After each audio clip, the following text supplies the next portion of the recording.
I heard him chasing me immediately, and he was faster, much faster.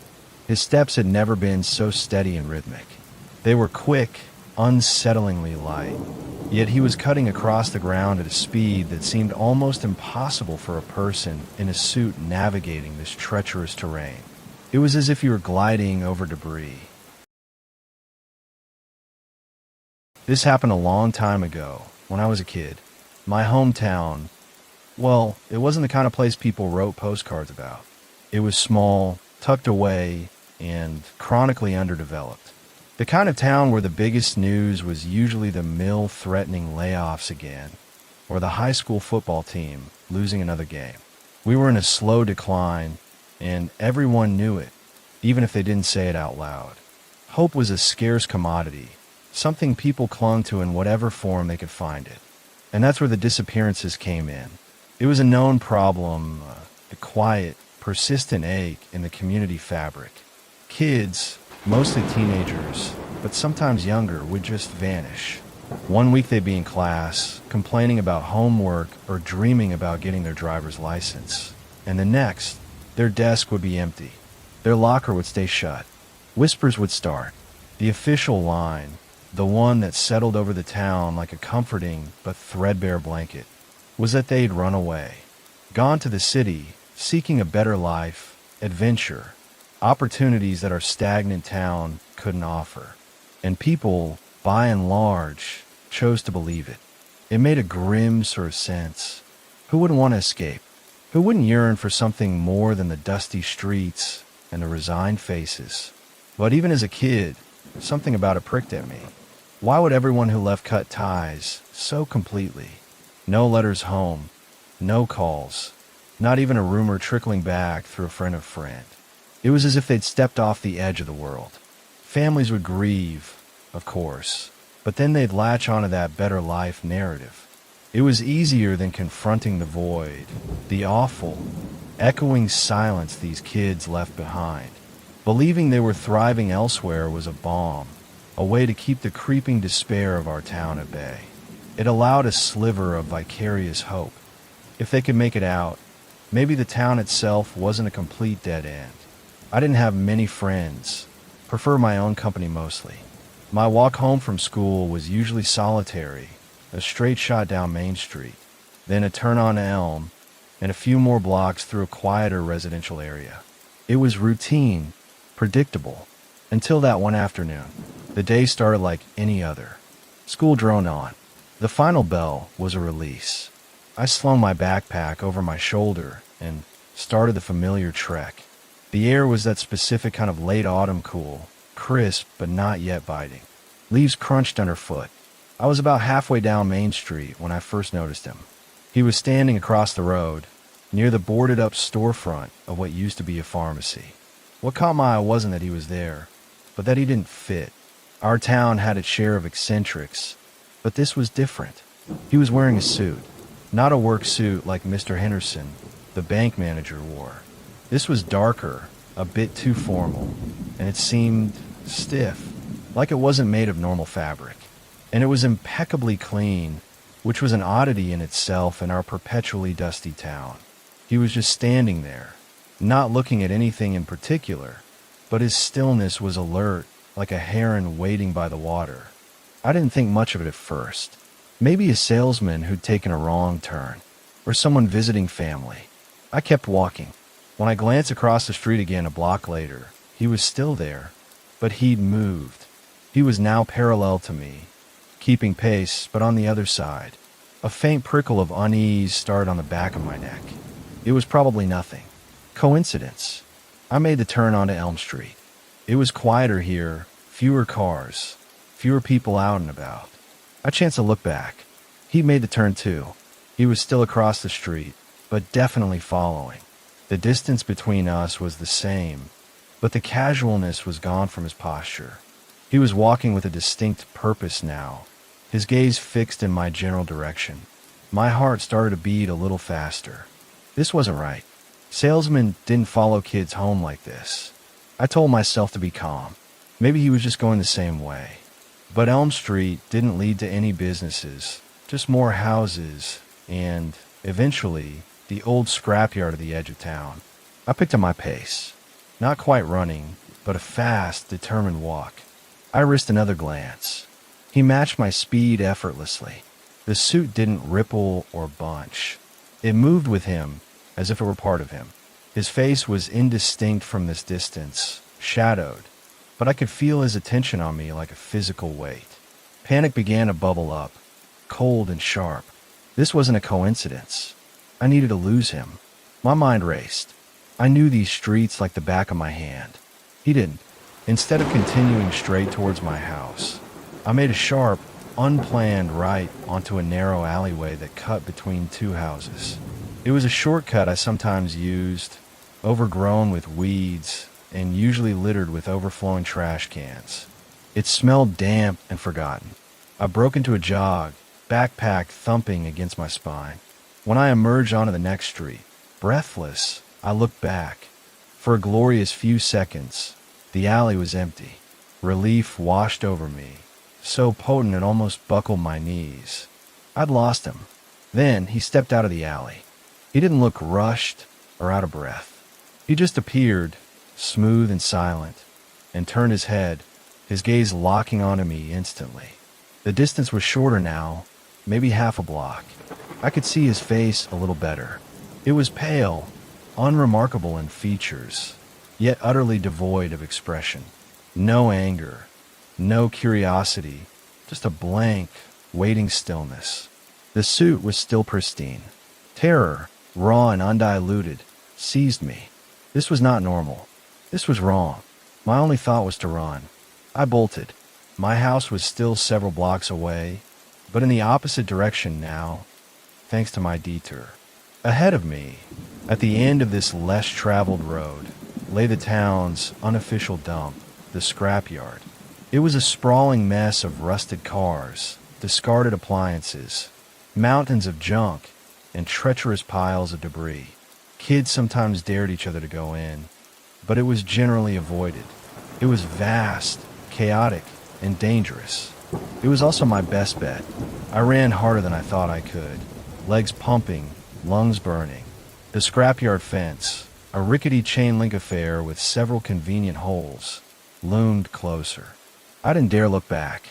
I could hear his footsteps, though, a steady, rhythmic beat on the pavement behind me, never getting closer, never falling further behind. It was an unervingly consistent sound. I dove through a gap in the fence, scraping my knee, the pain a distant throb compared to the fear coursing through me. The scrapyard enveloped me. The smell was overwhelming. Rust, oil, decaying upholstery, damp earth, and something else, something faintly sweet and rotten.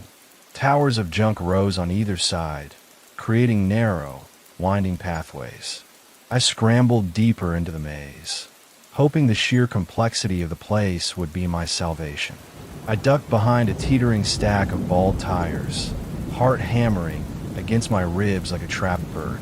I strained my ears, listening for his pursuit over the sound of my own ragged breathing. Silence, or what passed for silence in a place like this. The groan of stressed metal, the rustle of unseen things in the weeds, the distant hum of the highway. Maybe, just maybe I'd actually lost him this time. The thought was a fragile flicker of hope. He wouldn't know these paths. He'd give up. I waited, crouched and trembling, for what felt like an eternity, but was probably only a minute or two. The adrenaline was starting to ebb, leaving me shaky and cold. I had to get out of here, but not back the way I came. There was another, more dilapidated section of fence on the far side of the yard, closer to the woods. If I could reach that, I could cut through the trees and circle back to my neighborhood. Slowly, cautiously, I peeked around tires. The narrow passage was empty. I took a deep breath and started to move again, trying to be as quiet as possible, weaving through the metallic skeletons of forgotten vehicles and mountains of discarded household goods. The sun was beginning to dip lower in the sky, casting long, distorted shadows that writhed and shifted with every gust of wind. The light was turning that burnished gold that signals the end of the day. I was nearing what I judged to be the far edge of the scrapyard. I could see the ragged line of trees through a gap in a pile of twisted metal. Freedom felt tantalizingly close. I navigated around a rusted-out hulk of an old pickup truck, its windows long gone, and then I froze. He was there, standing directly in my path, not 10 feet away, by the very gap in the fence I'd been aiming for. He was just there, as if he'd been waiting, as if he'd known exactly where I was going. My blood ran cold. Every nerve screamed. There was no surprise on his face, no triumph. Just that same blank, patient watchfulness. The impeccably clean suit seemed to absorb the fading light, making him look darker, more solid. He took a step towards me. A strangled sob escaped my throat. I didn't think. I reacted. I spun around and plunged back into the labyrinth of junk, deeper this time. There was no plan, just a desperate need for distance. This time, I heard him coming after me immediately. And he was faster, much faster. His footsteps weren't the steady, rhythmic pace from before. They were quick, unnervingly light, yet covering ground at a speed that didn't seem humanly possible for someone in a suit, navigating this treacherous terrain. It was like he was gliding over the debris. Panic clawed at my throat, making it hard to breathe. I scrambled, tripped, caught myself, pushed onward. My lungs ached. My scraped knee throbbed. Tears streamed down my face, blurring my vision. I could hear him getting closer. I spotted a small, dark opening beneath a pile of flattened car bodies, the kind that had been crushed into grotesque rectangles. It looked like a shallow cave of rusted metal. Without a second thought, I threw myself to the ground and wormed my way into the tight space. It was cramped, filthy, and smelled of stale oil and damp earth. Jagged edges of metal pressed into me from all sides. I squeezed myself as far back as I could, until my shoulders hit the unyielding, cold ground at the very back. I was completely hidden, enveloped in oppressive darkness, save for a sliver of grayish light filtering through a small gap near the front of my metallic tomb. I held my breath, listening. Silence. Then footsteps. Slow now, measured, moving around the pile of cars I was under. I could hear the crunch of debris beneath his shoes, the occasional soft metallic scrape. He was searching. Through the tiny gap, I saw a sliver of his dark trousers pass by. Then again, he was circling. My heart felt like it was going to explode. I pressed my face into the dirt, trying to muffle the sound of my own terrified gasps. Every instinct screamed at me to stay still, to become part of the earth and rust around me. The sun was definitely going down now. The already dim light filtering into my hiding spot was fading rapidly. The shadows outside were lengthening, merging, swallowing details. Then he spoke. His voice was calm, almost gentle, but it carried an unnatural resonance that vibrated through the metal around me. "Come on out, kid." A pause. "There's no need to hide. We can just talk." Talk. The absurdity of it was a fresh stab of fear. What do we possibly talk about? I stayed silent, frozen. "I know you're in here somewhere." His voice continued, still calm, but with an edge now, like a carefully sharpened blade. "This yard isn't that big. I'll find you." He moved again, his footsteps methodically covering the area around my hiding spot. I could hear him shifting debris, the screech of metal on metal. Each sound sent a jolt of terror through me. The light through my gap was almost gone. It was becoming truly dark under the cars. And then, the voice changed. "Sweetheart, are you in there? It's Mommy." My blood turned to ice. It was my mother's voice. Not just similar, it was her. The exact tone, the cadence, the little lilt she had when she was worried. The sound of it, so familiar, so comforting in any other context, was now the most terrifying thing I had ever heard. "Baby, please come out. I was so worried when you didn't come home. What are you doing in this awful place? Come out, it's getting dark. Let's go home." A part of my brain, the logical part, knew it wasn't her. Couldn't be. But the raw, primal fear, coupled with that perfect imitation, a tiny, treacherous part of me wanted to believe it, wanted to crawl out and find her there, to have this nightmare end. Please, honey, the voice pleaded, laced with a perfect imitation of maternal distress. You're scaring me. Just come out. Everything will be okay. Tears were flowing freely now, silent tears of utter terror and confusion. I bit down hard on my lip to stop myself from making a sound, tasting the coppery tang of blood. He was trying to lure me out. He knew my mother's voice. How? How could he know that? The last vestiges of daylight vanished. The scrapyard was now plunged into near total darkness, relieved only by the faintest ambient glow from the distant town lights, which barely penetrated this deep into the junk. Under the cars, it was absolute black. I was blind, relying only on sound. I thought I was doomed. He would find me. He was patient, methodical. It was only a matter of time. The voice, her voice, had stopped. There was only silence for a moment, a heavy, pregnant silence. Then a new sound, a low groan, guttural and pained. It wasn't human. It was followed by a rasping, wet growl like an animal in distress. It seemed to come from right outside my hiding spot. My fear ratcheted up to a level I didn't know was possible. What was happening? The growls intensified, mixed with harsh, choking sounds. It sounded like he was in agony, like the darkness itself was hurting him. And then, his own voice again, but ragged now, strained, filled with a furious, desperate anger that was far more terrifying than his earlier calm. Damn it all.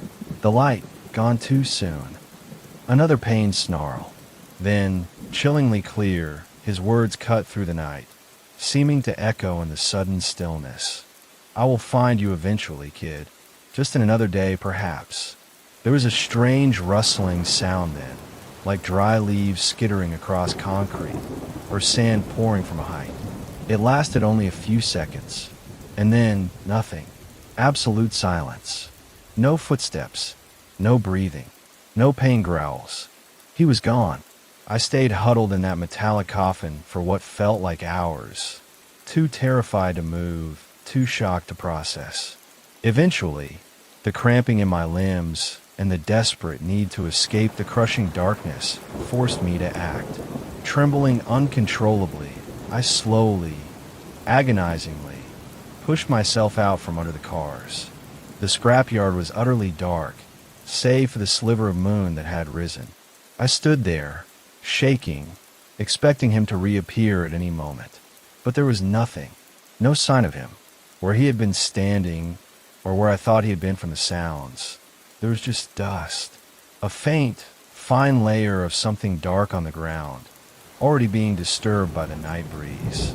It looked like a patch of exceptionally dry soil, out of place amongst the damp earth and rusted metal. I didn't wait to examine it. I ran. I ran out of that scrapyard the way I'd come, not caring about the noise I made, fueled by a primal terror that lent my legs impossible strength. I ran through the dark streets, not stopping until I slammed through my front door, gasping for breath, collapsing in a heap in the hallway. My parents were frantic. I was covered in dirt, grease, my knee was bleeding, my clothes were torn, and I was hysterical. I tried to tell them. I babbled about a man, a suit, the scrapyard, his voice, my mother's voice. But it came out as a jumbled, incoherent mess. They thought I'd had a bad scare, maybe got chased by a dog, or had a run-in with some older bullies. They cleaned me up, bandaged my knee, and put me to bed. I never told them the full truth. How could I? How could I explain that the man who chased me, the man who sounded like my mother, had turned to dust when the sun went down? They would have thought I was crazy. Maybe I was. But I knew what I saw. And I knew what I heard. That thing in the suit wasn't just a serial killer or a kidnapper. It was something else. Something that couldn't stand the night, or perhaps couldn't exist without daylight in its physical form. Something that hunted in the full light of the sun.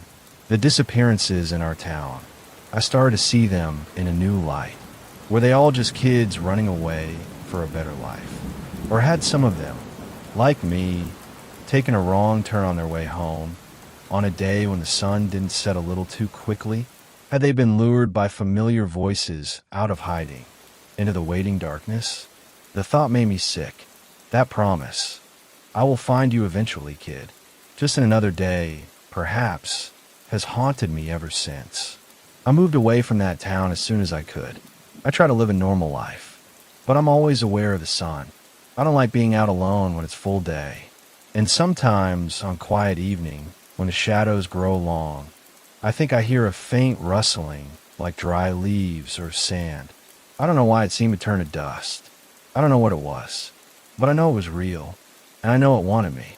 The gaps in our town weren't just kids leaving for the city. Some of those gaps were torn open by things that thrive under the daylight. I always saw Marilyn walking 3 huge dogs in the park. She was a little 5 feet 1 inch woman walking these giant Bernese mountain dogs and handling it with ease. I was in love even though I didn't know a single thing about her. I worked up the courage to talk to her. She was nice but hesitant. She seemed like an exceptionally wary person. I was patient and earned her trust. I slowly discovered she was everything I'd built her up to be in my head. And then some. We dated for months without her ever inviting me to her place. She always said she lived at the edge of town and hated it, but it was odd and unnerving. I spent a lot of my time wondering what the issue was. Was she married or a hoarder? We were 6 months in and had too many drinks when I confronted her on never inviting me over. I wasn't taking no for an answer. She had to bring me over, or I was breaking up with her. Marilyn brought me home. She wasn't married. She wasn't a hoarder. She did live on the other edge of town in a little house filled with her giant dogs. Nothing was out of the ordinary. Things didn't stay that way. Marilyn's dogs behaved strangely.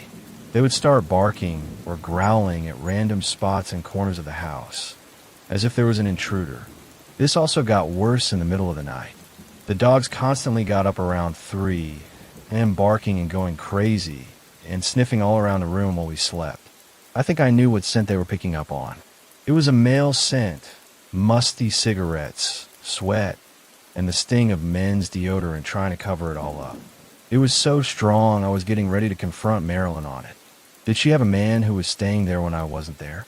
The power of the smell was undeniable, as was a strong presence of someone else in the house.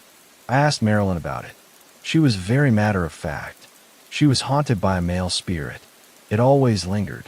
She didn't think it was dangerous, but it was scary, and it wasn't the house, it was her.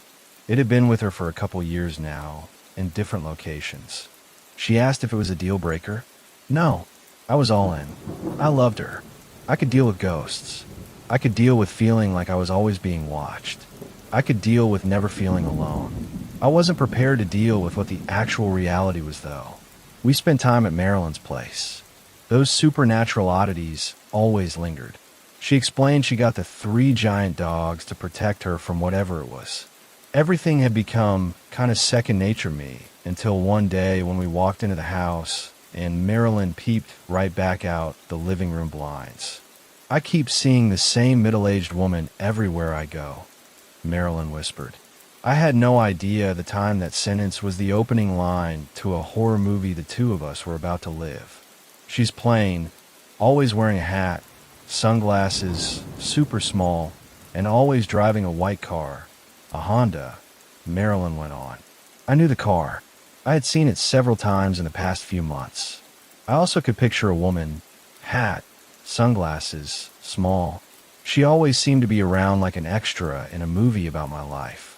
It was my time to admit something to Marilyn. I had a stalker, and apparently she was back.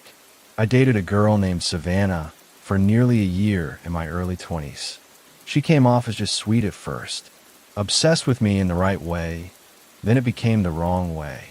I'll spare too much detail, but I at one point found out that she was secretly recording almost everything we did in her apartment, and she collected random things of mine, loose hairs, keeping socks and underwear, even nail clippings. She also seemed to be developing an inability to be away from me for any period of time. She was showing up in my office every day, making me go to long lunches. A couple times I was just running errands and I thought she was following me in her car. It was too much. We had only been together for a few months. I broke it off. Savannah didn't take it well. She kept calling and texting me nonstop, kept showing up at my office, my house. She wouldn't take no for an answer. I eventually threatened a restraining order and pressing charges. She was in medical school and wanted to become a doctor. She knew that kind of thing could really affect her career. She finally relented. I remained connected to Savannah on social media. It appeared she moved to another state, got a boyfriend, and eventually married. I mostly forgot about her. She was definitely the middle-aged woman who was following us, though. Her build, the way she moved, it was all her. I just had never thought it was possible. She was also clearly trying to make herself look older and more plain than she really was. A distant friend of mine I hadn't talked to in years was still connected to her through his girlfriend. I hit him up to see if he knew what the deal was. My friend provided anything but comforting information about Savannah. She hadn't moved out of state. She wasn't married. She didn't have kids. As far as he knew, she still lived in the area with her parents, had dropped out of med school, and was a recluse. He also didn't think she had social media. I did some investigating. The social media accounts of Savannah's I was still connected to were flimsy, barely any friends or followers or content. I did some research of people I knew she was actually related to, and it looked like the man in her life was actually her sister's husband and the kids, her niece and nephew. She may have been maintaining them just to throw me off. It also started to click with me. I had seen that white car a lot even before I was with Marilyn.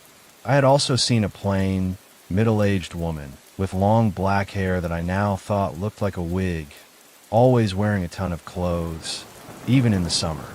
I just never thought to think anything of it. I was sure Savannah had probably been stalking me all along. It probably never stopped.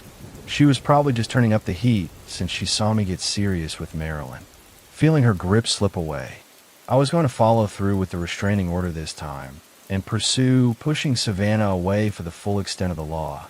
Only problem was, I had to prove it was her and she was doing it. Restraining orders are a lot harder to set up than you might think. I was always on the lookout for Savannah with my hand in my pocket, ready to whip out my phone to take a photo or video. But it was like she knew. I never saw her or her white car again. The only problem was the haunting and the agitation of Marilyn's dogs in her house got more and more intense. It seemed to be all hours of the day now and more jarring. The dogs getting full-on angry. The presence in her house slamming and locking doors. It got so intense we started setting up cameras around the house to try and capture something. It didn't work until one of them fell behind the couch and accidentally got aimed at the backyard for a day and night. The first video alert hit me during the day while I was at work. A neighborhood kid walked through the yard. Nothing sinister. It was so harmless I didn't even remember to move the camera when I got home. The next time I woke up to a ring notification in the middle of the night. I checked the camera and saw the neighborhood kid again, in the backyard again, but this time moving towards the back door. I was no longer just writing this off as an innocent neighborhood. Teenage boys will be boys moment. I shot out of bed, ran out of the bedroom, and took to the living room flanked by all three dogs. I was startled by what waited for me inside the living room, not outside. A tall young man faced the doorway, the image of his broad back, cloaked in a t-shirt flashing before my eyes for a second before he was gone. The dogs weren't bothered by the flash or the presence of the man. They ran right for the door and kept erupting with barking. I checked the Ring app. I saw the kid walking out the backyard and disappearing into the darkness. I breathed a sigh of relief and tried to calm the dogs. Then I heard Marilyn scream from the bedroom. I rushed to the bedroom and found Marilyn standing next to the bed and looking over at the window in horror. It was the middle of summer and we were fighting the heat, sleeping with the windows open. I could visibly see the screen had been cut and the blinds in front of the window were swaying on a windless night. Someone tried to grab me. Marilyn whispered to me, staring at the darkness of the window. A thought came over me at that moment, just before I started to comfort Marilyn. I wasn't so sure it was a neighborhood boy who terrorized us that night. The size, the movements on the Ring camera, it all added up to Savannah, but dressed as a teenage boy. I took the footage to the police and tried to get that restraining order on Savannah. They said it couldn't be proved it was her in the videos. It was a failure, but it didn't matter because it all stopped. The appearances of Savannah and the haunting, Marilyn and I, and the dogs were finally able to rest easy.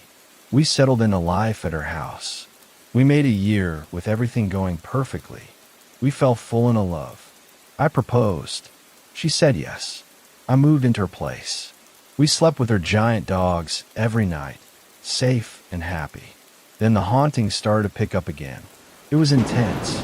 We would be lying in bed and hear someone walking out in the hallway, or we would be in the bathroom and suddenly see a man standing behind us in the mirror. I had to learn to live with it, though. I loved her, and it just was what it was. I hoped it would get better. Something else unfortunate started to happen after the haunting got bad for a while, though. Savannah was back. It took a while to see it, because she was changing vehicles so much and changing her looks. She had gained a ton of weight and wore shoes which made her look taller. We went back to the process of trying to capture her in photos and videos. But again, she seemed to know when we were onto her and disappeared. There was another calm for a few weeks. It didn't feel the way the one did before, though. It felt more like the eye of storm. It came at night again. The haunting. Marilyn and I were asleep in the middle of the night. All of the lights and electronics in our bedroom flashed on. We woke right up. I saw the split-second image of the silhouette of the man by the bedroom door. It was such second nature to me at this point, I didn't even bat an eye. It was different this time, though. The image of the man lingered, and I finally really got a look at him. He was young, probably around 20, dark hair, dark features, tall, thin, and a little rugged. I heard Marilyn whimper and looked over to her. She was crying as she looked at the young man. Then my attention was drawn to the door as it opened slowly. I held my breath and saw a shadow step just inside the room. I saw the sight of a gun emerge from around the corner. I froze like a deer in the headlights. Whoever was aiming that gun at Marilyn, and I had a wide open shot. I could sense they were about to pull the trigger. I closed my eyes. In that little moment of darkness, I heard a scuffle break out. I opened my eyes and saw the male figure wrestling in the doorway with whoever had the gun, and the male figure was winning, forcing them out of the room. I don't know what came over me, but I rushed in that direction, leaving Marilyn and the dogs still frozen behind me. I was out in the hallway and watching the person with the gun get chased out of the house. I followed them into the living room, where I saw a window broken out. For another time, I was able to recognize who was terrorizing us. I could see her small, frail frame, trying to fight off this powerful spirit of a young man. There was no denying it was Savannah with a gun. I saw Savannah on the ground, try to fight off the spirit and struggling. For a second, I kind of felt sorry for her, down there on the ground, tiny and hurt and insane. I doubt stalking us and getting pummeled by a ghost was what she had always wanted in life. She was simply sick. Those thoughts were running through my head when I watched Savannah slip away from the spirit and rush out the window. I had a feeling I was never going to actually see her again this time. I also had a feeling about that with the spirit of the young man as well. I looked at his back as I heard Savannah run away into the night out the broken window. The spirit of the young man turned to me for a brief second. I saw a sense of relief on his face for a moment. I felt someone approach me from behind. I was startled at first and turned around to see Marilyn and the dogs walking into the living room. The spirit of the young man finally turned around. I watched him meet Marilyn's gaze. The two of them held eyes for a very long time. Everyone silent. Tears gushed out of Marilyn's eyes now. I watched the spirit of the young man nod to her. I watched and heard Marilyn start to break down. I looked over again, and the spirit of the young man was gone. Then I went to comfort Marilyn. I had connected some dots before Marilyn even started mapping them out to me. The spirit which had been hovering around us and haunting us was of her older brother, Casey. Casey died in a snowboarding accident years before, shattering Marilyn's young life. Her brother had been her hero and protector, and he was gone suddenly when she was in her vulnerable teenage years. Casey had always told Marilyn he would be there for her. She thought he was actually ramping up his presence and haunting when he knew Savannah was hovering and coming for us. Casey pushing himself back into our world to protect her. The whole thing actually made Marilyn feel good. It gave her some comfort and resolution with Casey. What happened with Savannah was not comforting. We had a ton of video evidence of her, and the police were finally okay with moving forward with several charges. Only problem was the police couldn't find Savannah. She had moved out of her parents' house weeks before, and no one had any contact with her. Marilyn and I weren't as scared as we could have been, though. We had a feeling someone would protect us. I was born and spent my formative years in the Bronx, but when I was 10, my mother moved me and my brother to northern New York because my father's killer was released from prison and she had family up here. After a few years, my grandfather sold his property in the Bronx and followed us up here and bought a house by the river on the north side of our new town, and we moved in with him. It started almost immediately upon moving to that property. The house itself was a nice double-wide prefab home with an extension and garage added. The backyard had a cement patio you could access through glass sliding doors, with a wooden roof built over top to block the weather. Past the patio was about a half-acre backyard with an above-ground pool that had a wooden deck, and behind it was a large tool shed that held our riding mower, and the edge of our property was surrounded by woods. The activity wasn't anything crazy at first, but whenever I was outside at night, I felt like I was being watched. As I got older, things would slowly escalate and get a lot weirder. During the winter months, I would find footsteps in the snow that would surround my house and stop facing every window. At the time, I thought we had a stalker, but nothing was too out of hand yet. In high school, I met my best friend to this day, Chris, not his real name. I didn't have any other friends. Most of the people in my town are racist and hated me at the time because I was Hispanic and from NYC, but Chris always stood up for me, that when we first started hanging out, we would explore the woods out back, and it always gave us a weird vibe, but we made it home. We built a really shitty wooden structure from fallen logs and dubbed it the fort, and would hang out there, sometimes LARPing. One day, while exploring, we stumbled upon a very odd pit in the ground. For some reason, we decided to dig it out and see how deep it went. After getting about 3 feet down, we found a buried shopping cart that seemed to be blocking a makeshift tunnel. We freaked out and left. We decided to come back the next summer, but we either couldn't find the same spot or it was buried in.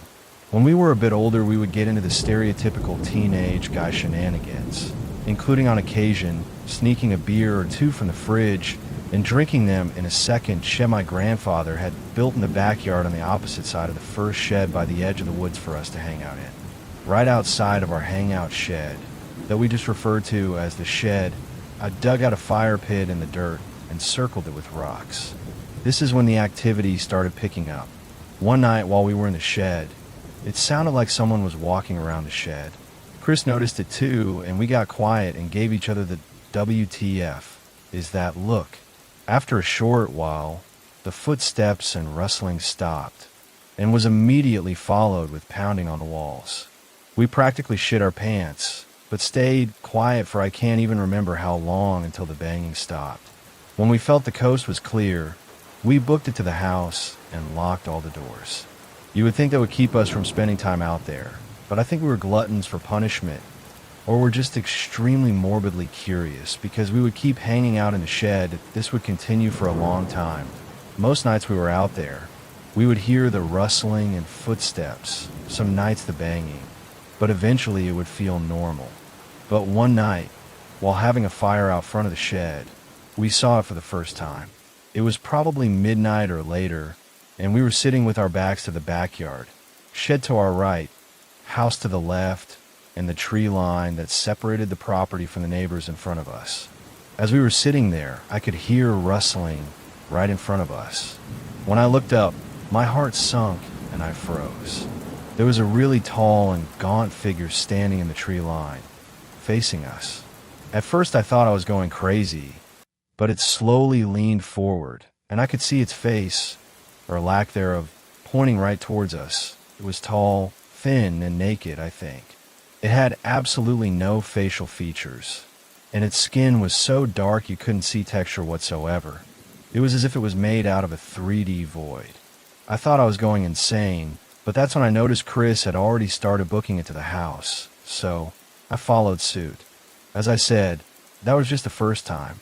There were many other sightings after that. Most of them on nights we would have a fire.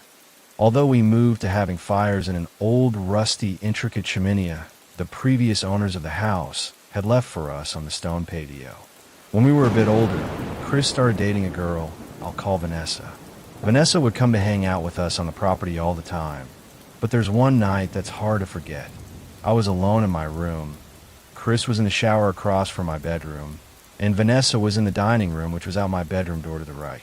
Right next to the bathroom door off of the dining room was a small laundry room that had a second back door that led to a small wooden porch that had steps that led to the stone patio. We always kept that door locked. As I'm sitting in my room, I hear a huge crashing sound and Vanessa screaming. When I ran out to see what was going out, she looked pale as a ghost and yelled, "Something busted it open." I looked in the direction she was staring, and the back door in the laundry room was wide open. I know this part was reckless looking back, but in the heat of the moment, being freaked out and knowing it was probably the thing that's been watching us, I grabbed the little .22 rifle my grandfather owned and I shot into the woods away from the properties, yelling at whatever it was. Chris was out of the bathroom wrapped in a towel at that point, and he yelled at me, "What the fuck are you doing? If that's a person, you can kill them." He was right, but the way he worded it was telling. Saying "if that's a person" implied he had the same thought that I did. It wasn't a person at all. Years later, after I graduated and Vanessa left Chris, I started dating a girl I'll call Nicole. That's important for a little later. One night towards the end of the winter, I decided to stand on the steps outside of the sliding doors to smoke a cigarette. As I'm standing there, I hear what sounds like a musket go off, and I watch as snow from the tree line flew, as if something large was shot through it. I ran inside, and like an idiot, instead of calling the cops, I called Chris. He came right over. We grabbed some rifles and flashlights and went to search the woods. We found no one, but what stood out the most was there were no footsteps in the snow anywhere near where the blast came from. He stayed with me for the night to ease my mind, but I thought about it often. A few months later, me and Nicole got closer, and I told her about all the weird stuff that happened on the property, thinking she would think I was absolutely insane. She told me she in fact didn't think I was crazy, and that she wanted to see it for herself. I explained that the thing would often come out when I had fires, and she suggested having her two best friends over for a fire that night on the patio. That night, we were sitting on the patio, fire in the chimney, chairs facing the tree line, and we're having a good time, laughing and chatting. At some point as I glanced at the shed, I noticed the creature as it walked straight along the tree line from the shed towards the house. I actually cracked a smile this time, thinking to myself that this is the moment I know if I'm actually crazy or not. It finally made its way right in front of where we were facing. It turned its head in our direction, then kept walking past the edge of the house. Without saying a word, I turned to look at Nicole. She had a look on her face like she just witnessed a murder, pale, jaw dropped, eyes wide, just staring in the direction I saw it. And before I could say a word, she yells "nope" and ran inside. We never had a fire together again. A few weeks later, we went to a Civil War reenactment that happened every year at a local state park in the town. While I was there, I stumbled upon a book I had never seen about local history. In the book, I read a story about the natives that lived in the area before the town existed. As the story went, there was a tribe that had land in that precise area, and one night French soldiers made their way down the river and burned down a long house with everyone in it. On the page after the story, there was an old map of the area the natives lived at the time and the approximate location of the longhouse. And as I looked at the map, I recognized the area. The river was the same river across the road from my property, and the longhouse was practically in the same area I lived. At that moment, it was like everything clicked. I'm living on a property that was once the site of a massacre of indigenous peoples. The massacre included a lot of people burning. My property was being stalked by something that is described in detail in Native American folklore, and it always seemed to be most active when there was a fire happening. How this all ends is telling in itself.